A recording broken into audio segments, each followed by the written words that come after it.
In the shadowy depths of a lavish office, Amerigo Bonacera, an Italian undertaker, stands before Don Vito Corleone. The air is thick with tension as Bonacera's face reflects despair and desperation. He recounts the harrowing tale of his daughter, who has been brutally assaulted by her boyfriend and his friends. Despite his pleas for justice, the American legal system has failed him. America has made my fortune, he laments, his voice trembling with emotion. I raised my daughter in the American fashion, I gave her freedom, but taught her never to dishonor her family. Don Vito listens intently, embodying the role of protector and patriarch. His calm demeanor contrasts sharply with Bonacera's anguish. You come to me on the day of my daughter's wedding, he replies, his voice steady yet commanding. He assures Bonacera that he will help him but reminds him that one day he may need a favor in return. This moment sets the stage for the intricate web of loyalty and obligation that defines the Corleone family.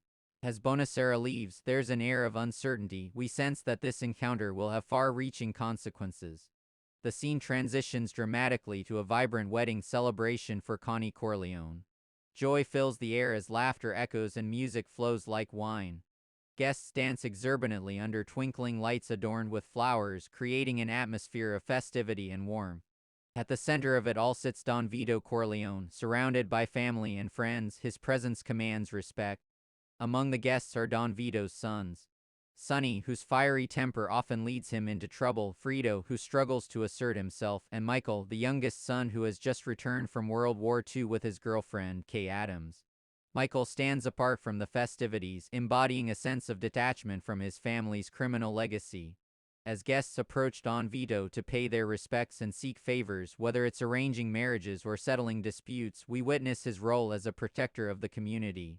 His interactions reveal not only his power but also a deep sense of loyalty to those who come to him for help. Someday, he tells them with a knowing smile, I will call upon you to do a service for me. This foreshadows future events where these relationships will be tested. The wedding serves as a backdrop for introductions to key characters while highlighting family dynamics. Michael shares tender moments with Kay, revealing his desire for a life free from crime, a stark contrast to Sonny's impulsive nature and Frito's insecurities. As Connie prepares to walk down the aisle, tensions simmer beneath the surface, hints of family rivalries and unspoken conflicts linger in the air. The wedding is not just a celebration, it's also a reminder of their precarious position within New York's criminal underworld.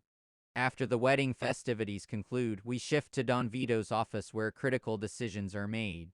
The atmosphere becomes tense as Solozzo, a slick narcotics dealer with an air of confidence, proposes an enticing drug deal that promises immense profits. He believes that with Don Vito's influence and connections, they can dominate New York's drug trade. I need your support, Don Corleone, Solozzo insists smoothly. With your connections and my product, we can make millions. His words are persuasive but laced with an underlying threat. He knows how powerful Corleone is but also how vulnerable he may become without support. However, Don Vito refuses outright. I refuse to be a part of this, he states firmly, embodying both wisdom and principle. He believes engaging in drugs would tarnish their family's reputation and standing in the community, a decision that sets off ripples through both their lives. This refusal sends shockwaves through Solozzo camp. They view it as an affront to their ambitions. Shortly after this meeting, an assassination attempt on Don Vito occurs while he is out shopping for fruit. A seemingly mundane activity turned deadly when gunfire erupts in broad daylight. Chaos ensues as shoppers scatter. Don Vito is shot multiple times but survives due to quick medical attention, a testament to both his resilience and loyalty from those around him who rush to protect him. As news spreads about the attack on Don Vito Corleone, fear grips both allies and enemies alike within New York's criminal landscape. Sonny steps up to take charge while Michael finds himself increasingly drawn into this dark world he once sought to escape.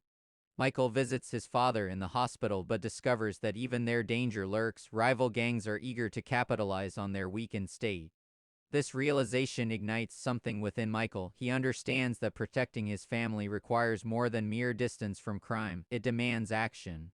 Determined to safeguard what remains of their empire, Michael begins plotting revenge against those responsible for orchestrating this attack, a pivotal moment that marks his transition from reluctant outsider to active participant in family affairs.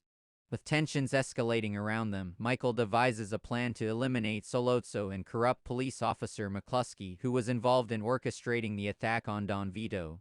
In a pivotal scene filled with tension and foreboding, Michael arranges to meet Sollozzo at a restaurant under the guise of discussing peace between their families. As Michael enters the dimly lit establishment, the stakes have never been higher. The camera captures every subtle movement, the flicker of doubt in Michael's eyes as he contemplates what lies ahead. Inside the restaurant, Michael engages Sollozzo in conversation while keeping his composure under pressure. After exchanging pleasantries, Michael reaches into his jacket pocket and pulls out a hidden gun, a moment that feels like time standing still.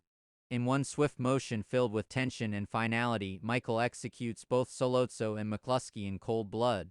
The sound of gunshots echoes through the restaurant as patrons scream and scatter. Michael walks out into the night air, transformed forever by this act of violence. Now marked by bloodshed and betrayal, Michael must flee to Italy for safety while Sonny takes control back home. In Italy's idyllic landscapes, where sun-drenched hills contrast sharply with his dark past, Michael marries Apollonia, a beautiful local woman who represents hope and innocence, a stark contrast to the violent world he has left behind.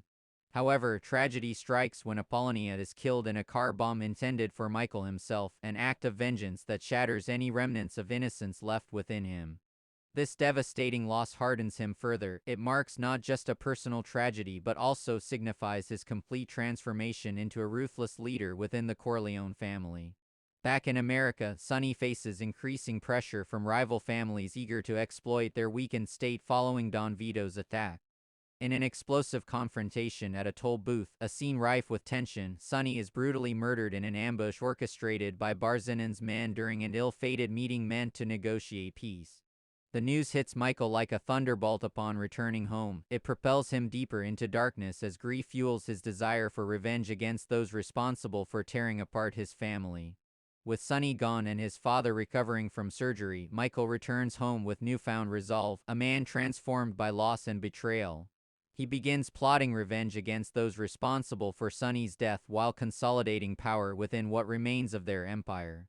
In one powerful sequence filled with tension and foreboding, Michael orchestrates hits on rival bosses during the baptism of Connie's child, a chilling juxtaposition between celebration and violence that underscores Michael's transformation from reluctant outsider to ruthless leader. As he stands as Godfather at Connie's baptism ceremony, surrounded by family members celebrating new life, we see intercut scenes depicting brutal assassinations carried out at his command against Brazzini and others who threaten their safety.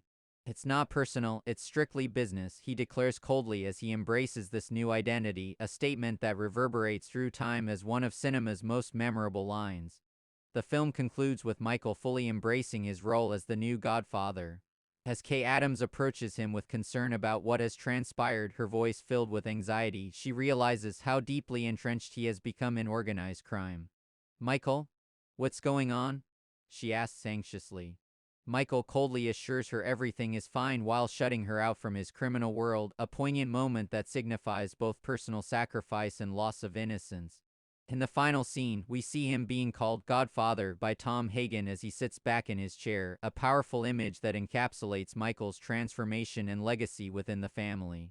As we fade out on this iconic moment, we are left reflecting on themes of power, loyalty, betrayal, and the heavy price of ambition within The Godfather.